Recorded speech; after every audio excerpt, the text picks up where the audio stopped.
The Tongue-Cut Sparrow. Long, long ago in Japan, there lived an old man and his wife. The old man was a good, kind-hearted, hard-working old fellow, but his wife was a regular crosspatch, who spoiled the happiness of her home by scolding tongue. She was always grumbling about something from morning to night. The old man had for a long time ceased to take any notice of her crossness. He was out most of the day at work in the fields, and as he had no child for his amusement when he came home, he kept a tame sparrow. He loved the little bird just as much as if she had been his child. When he came back at night after his hard day's work in the open air, it was his only pleasure to pet the sparrow, to talk to her, and to teach her little tricks, which she learned very quickly. The old man would open her cage and let her fly about the room, and they would play together. Then, when the supper time came, he always saved some tidbits from his meal with which to feed his little bird. Now, one day the old man went out to chop the wood in the forest, and the old woman stopped at home to wash clothes. The day before she made some starch, and now when she came to look for it, it was all gone. The bowl, which she had just filled yesterday, was quite empty. While she was wondering who could have used or stolen the starch, down flew the pet sparrow and bowing her little feathered head, a trick which she had been taught by her master. The pretty bird chirped and said, "It is I who has taken the starch.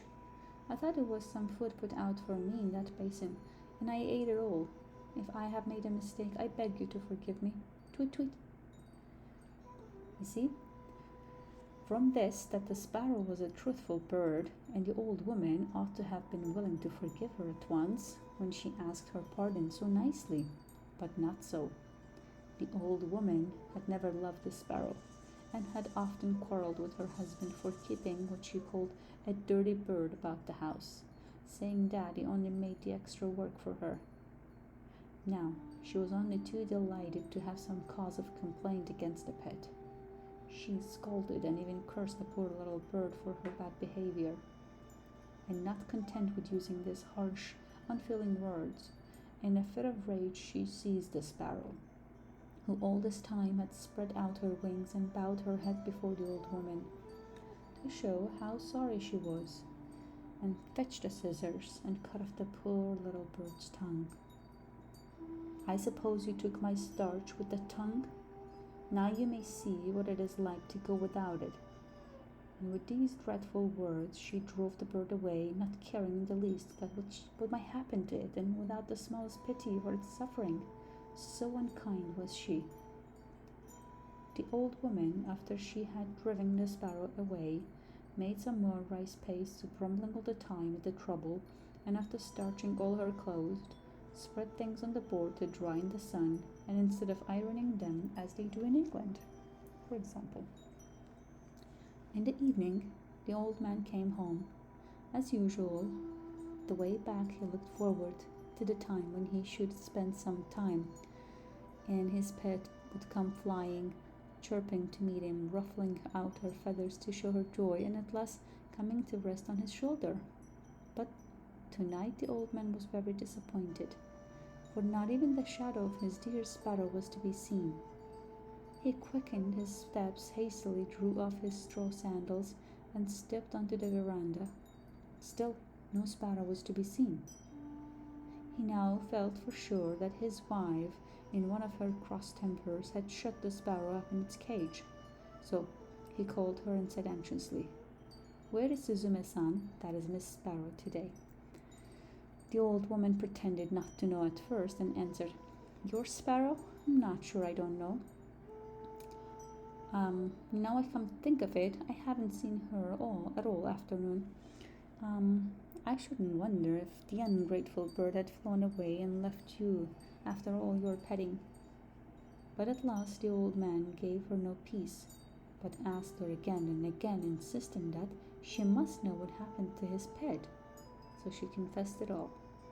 She told him crossly how the sparrow had eaten the rice paste she had specially made for starching her clothes, and how, when the sparrow had confessed to what she did, in great anger she had taken the scissors and cut out her tongue, and how finally she had driven the bird away and forbidden her to return to her house again. Then the old woman showed her husband the sparrow's tongue, saying, "Here is the tongue I cut off. Horrid little bird, why did it eat all my starch?" "How could you be so cruel? Oh, how could you be so cruel?" was all that the old man could answer. He was too kind-hearted to punish his to-be shrewd wife, but he was terribly distressed at what happened to his little bird. "What a dreadful misfortune for my little Suzume-san to lose her tongue," he said to himself. "She won't be able to chirp any more. Surely the pain of the cutting of it in that rough way must have made her ill. Is there nothing to be done?" The old man shed many tears after his cross wife had gone to sleep, while he wiped away the tears with the sleeve of his cotton robe. A bright thought comforted him. He would go and look for the sparrow in the morning. Having decided this, he was able to go to sleep at last. The next morning he rose early, as soon as ever the day broke, and snatching a hasty breakfast, started out over the hills and through the woods, stopping at every clump of bamboos to cry, "Where, oh where my tongue-cut sparrow stay? Where, oh where does my tongue-cut sparrow stay?" He never stopped to rest for his noonday meal, and it was far on the afternoon when he found himself near a large bamboo wood. Bamboo groves are the favorite haunts of sparrows, and Dur sure was enough at the edge, and he saw his own dear sparrow waiting to welcome him. He could hardly believe his eyes for joy, and ran forward quickly to greet her. She bowed her little head and went through a number of tricks her master had taught her, to show her pleasure at seeing her old friend again, and wonderful to relate, she could talk as of old. The old man told her how sorry he was for all that happened, and inquired after her tongue, wondering how she could speak so well without it. Then the sparrow opened her beak, and showed him that a new tongue had grown in place of the old one, and begged him not to think any more about the past, for she was quite well now. Then the old man knew that his sparrow was a fairy, no common bird. It would have been difficult to exaggerate the old man's rejoicing now. He forgot all his troubles. He forgot even how tired he was, for he had found his lost sparrow, and instead of being ill and without a tongue as he had feared and expected to find her, she was well and happy, and with a new tongue, and without a sign of an ill treatment she had received from his wife. And above all, she was a fairy. The sparrow asked him to follow her, and flying before him, she led him to a beautiful house in the heart of the bamboo grove. The old man was utterly astonished when he entered the house to find what a beautiful place it was. It was built of the whitest wood, with soft cream-colored mats, which took the place of carpets, were the finest he had ever seen, and the cushions that Sparrow brought out for him to sit were made of the finest silk and crepe. Beautiful vases and lacquer boxes adorned the tokonoma of every room. The sparrow led the old man to the place of honor, and then, taking her place at the humble distance, she thanked him with many polite bows for all the kindness he had shown her for many long years. And then the lady sparrow, as we will call her now, introduced her whole family to the old man. This done, her daughters, robed in dainty crepe gowns, brought in on old-fashioned trays of feast of all kinds of delicious foods, till the old man began to think he must be dreaming. In the middle of the dinner, some of the sparrow's daughters performed a wonderful dance called the Suzume Odori, or the sparrow's dance, to amuse the guest. Never had the old man enjoyed himself so much. The hours flew by too quickly in this lovely spot, with all these fairy sparrows to wait upon him and to feast him and to dance before him. But the night came on, and the darkness reminded him that he had a long way to go and he must think about taking his leave and return home. He thanked his kind hostess for her splendid entertainment and begged her for his sake to forget all she had suffered at the hands of his cross old wife. He told the Lady Sparrow that it was a great comfort and happiness for him to find her in such a great, beautiful home, and to know that she wanted for nothing. It was his anxiety to know how she fared and how it really happened to her that had led him to seek her. Now he knew that all was well and he could return to his home with light heart. If ever she wanted him or for anything, she had only to send for him and he would come at once. The Lady Sparrow begged him to stay and rest several days and enjoy the change. But the old man said he must be going back to his old wife, who would probably be cross at his not coming home at the usual time, and to his work, and therefore, much as he wished to do so, he couldn't accept her kind invitation. But now that he knew where the Lady Sparrow lived, he would come to see her whenever he had time. When the Lady Sparrow saw that she could not persuade the old man to stay longer, she gave an order to some of her servants, and they at once brought in 2 boxes, one large and one small. These were placed before the old man, and the Lady Sparrow asked him to choose whichever he liked for a present, which she wished to give him. The old man could not refuse this kind proposal, and he chose the smaller box, saying, "I am now too old and feeble to carry the big heavy box. As you are kind to say that I may take whichever I like, I will choose the smaller one, which will be easier for me to carry." Then the sparrow all helped him to put it on his back, and went on to the gate to see him off, bidding him goodbye with many bows and entreating him to come again whenever he had time. Thus the old man and his pet sparrow separated quite happily, the sparrow showing not the least ill will for all the unkindness she had suffered at the hands of the old wife. Indeed, she only felt sorry for the old man who had to put up with her all his life. When the old man reached home, he found his wife even crosser than usual, for it was late on the night and she had been waiting for him for a long time. "Where have you been all this time?" she asked in a big voice. "Why do you come so late?" The old man tried to pacify her by showing the box of presents he had brought, and then told her that all about happened, and how wonderfully he had been entertained at the sparrow's house. "Now, let us see what's in the box," said the old man, not giving her time to grumble. "You must help me open it." And they both sat down before the box and opened it. To their utter astonishment, they found the box filled to the brim with gold and silver coins and many other precious things. The mats of their little cottage fairly glittered as they took out the things one by one and put them down and handed them over and over again. The old man was overjoyed at the sight of the riches that were now his. Beyond his brightest expectations was the sparrow's gift, which would enable him to give up the work and live in ease and comfort for the rest of his days. He said, "Thanks to my good little sparrow, thanks to my good little sparrow," many times. But the old woman, after the first moments of surprise and satisfaction at the sight of the gold and silver were over, she could not suppress the greed of her wicked nature. She now began to reproach the old man for not having brought home the big box. For in the innocence of his heart he had told her how he had refused the large box of presents which the sparrow had offered him, preferring the smaller one because it was lighter and easier to carry. "You silly old man," she said, "why did you not bring the large box? Just think what we have lost.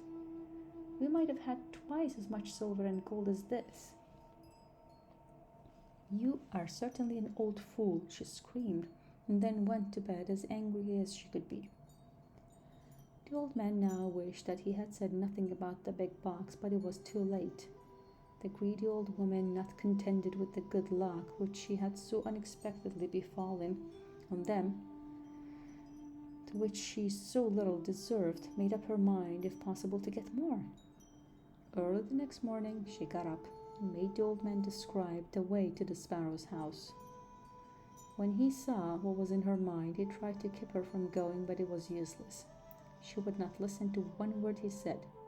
It is strange that the old woman did not feel ashamed of going to see the sparrow after the cruel way she had treated her and cutting off her tongue in a fit of rage.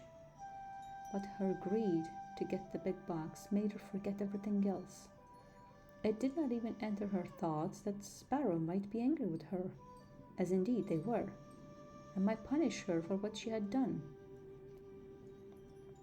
Ever since the Lady Sparrow had returned home in the sad plight in which they had first found her, weeping and bleeding from the mouth, her whole family and relations had done little else but to speak of the cruelty of the old woman. How could she, they asked each other, inflict such a heavy punishment for such a trifling offense as that of eating some rice paste by mistake? They all loved the old man, who was so kind and good and patient under all his troubles. But the old woman they hated, and they determined if they have ever had chance to punish her as she deserved. They had not long to wait. After walking for some hours, the old woman at last found a bamboo grove which she had made her husband carefully describe, and now she stood before it crying out, "Where is the Tongue-Cut Sparrow's house? Where is the Tongue-Cut Sparrow's house?" At last she saw the eaves of the house peeping out from amongst the bamboo foliage. She hastened to the door and knocked loudly. When the servants told the Lady Sparrow that her old mistress was at the door asking to see her, she was somewhat surprised at the unexpected visit after all that had taken place, and she wondered not a little at the boldness of the woman in venturing to come to the house. The Lady Sparrow, however, was a polite bird, and so she went out to greet the old woman, and remembering that she had once been her mistress. The old woman indeed, however, to waste no time in words, she went right to the point without the least of shame, and said, "You need not trouble to entertain me as you did my old man. I have come myself to get the box which he so stupidly left behind. I shall soon take my leave if you will give me the box. That's all I want." Lady Sparrow at once consented, and told her servants to bring out the big box.